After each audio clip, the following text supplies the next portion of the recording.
Hello, my beautiful friends, and welcome to Tailor Made Beauty by Kris. I'm Kris.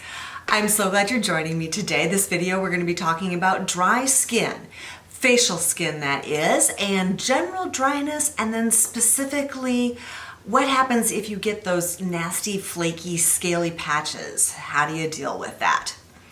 Let me just say before we get into that, I post every Monday and Thursday, and if you have not subscribed yet, I would love it if you do that. Okay, let's get into it. In general, I run normal in the summertime and then normal to a little dry in the winter time. Of course, in the winter, the furnace comes on and we've got forced air, and that can be drying. Plus, this past November here in the Seattle area, we had our driest winter in 43 years. Normally, starting in late October, November, we just have a little bit of mist every day, and while it can make going out a little miserable, it is wonderful for the skin. And so to go a month where we have almost no precipitation, it really takes its toll on my skin. So in general, what I do in the winter time is I add a vitamin E moisturizer. This one is from Derma E to my routine. And this one also has hyaluronic acid and green tea. I know one of the other ones I've used, I think from maybe Jason, is a pure vitamin E cream, but a nice heavy moisturizing cream.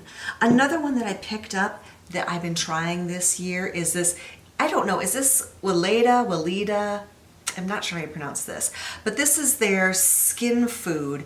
I got both the light nourishing cream and the heavy one. Let me tell you, the heavy one is really heavy. This light one I think is a little bit better for the face, and I don't have the ingredients offhand, but it's lots of like seed oils and stuff, and so really good.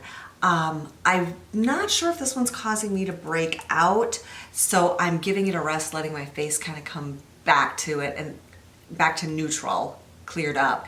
And then I'll try this one again, but I do like the moisture that this was giving my face, so I'm hoping that it wasn't breaking me out.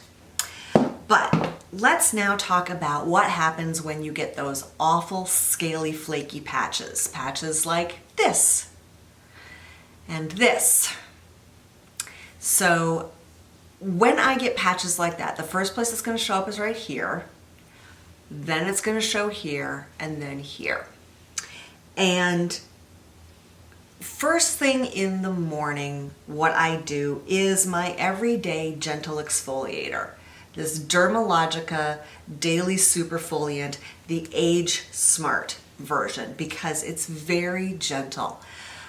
For me, for getting rid of those, I need to buff them. They need to be gone from my face, and the easiest way to get them gone is with this exfoliator. And then I do a mask. It's part of my morning routine. I'm very lucky. I have enough time in the morning. Every single morning, I do a facial mask.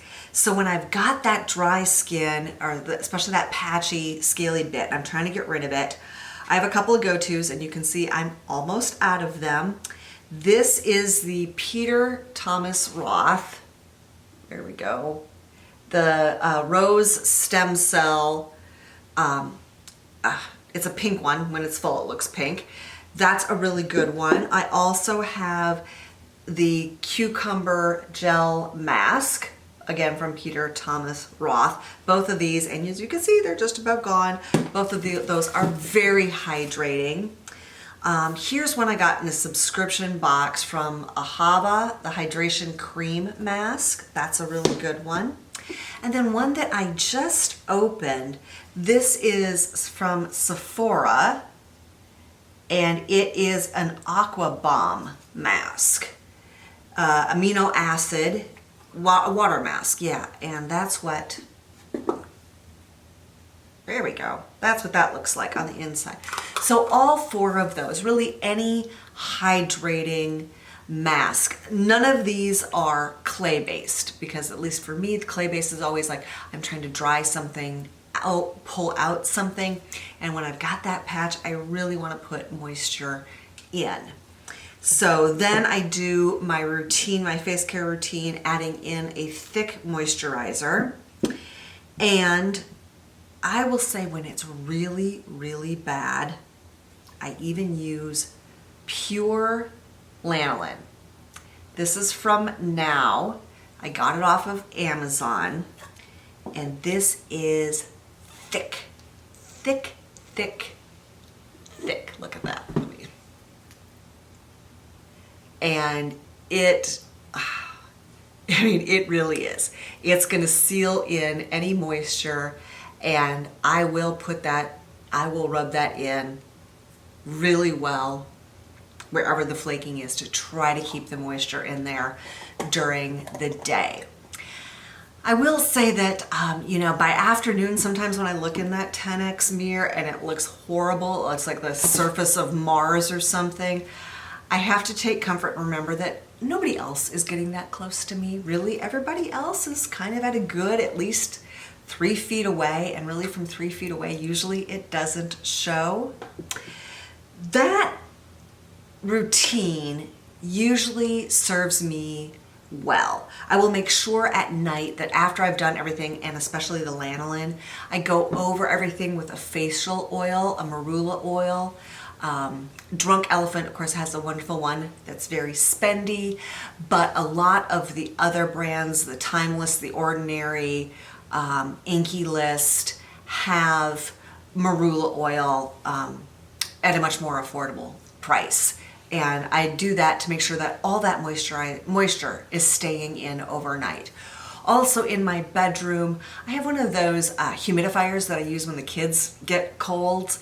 And so I've just put that by my bed and turn that on at night to try to keep a little more moisture in my room, keep it so my face doesn't flake that badly. But I will say when it's really bad, I did go to my dermatologist last year and she prescribed 2 different creams here. Actually, one is an ointment. This is Alclometazone. Okay, I'm gonna hold that up for you. Alclometazone. Dipropoit, whatever. And this is an ointment. They're both steroidal. And that's a thick ointment. Come on, focus. There it is. A thick ointment. And the problem with this on my face is this I know will give me those little just surface acne, not the deep cystule ones, but will give me little ones on top. And so this is kind of last resort. If I'm going on day 2 or day 3 and it's just not clearing up, I will put this on at night. The other is this Desonide cream. All right. And again, both of these are prescription. You may, if you, like me, have a problem with this, you may benefit from going to your doctor or dermatologist and getting a prescription. That one is a cream and blends in nicely. And this one I can wear under makeup. So sometimes I'll do that during the day and then just use a really good hydrating primer. Which one am I thinking of? Smashbox has a good primer with hyaluronic acid in it. And that's my routine. I will say doing this, I definitely notice a marked improvement after 24 hours, and then usually after 48 it goes away. It might flare back up, in which case I just do it all over again. When I am having these patches, I will not use my my Retin A, my tretinoin on it. I will go all over but not do that area. Also, when I'm having dry patches, I use the Drunk Elephant, come on, there we go, the TLC Sukari Baby Facial. This is a 25% AHA, 2% BHA chemical peel. I don't use this on weeks when I'm having that dryness. Also, I will avoid putting vitamin C in that area. These are all just tips for helping you if you experience those dry, flaky patches. Do you do anything that works for you that I haven't mentioned? Go ahead and list it below. Let us know. Thank you so much for joining me and have a really wonderful day.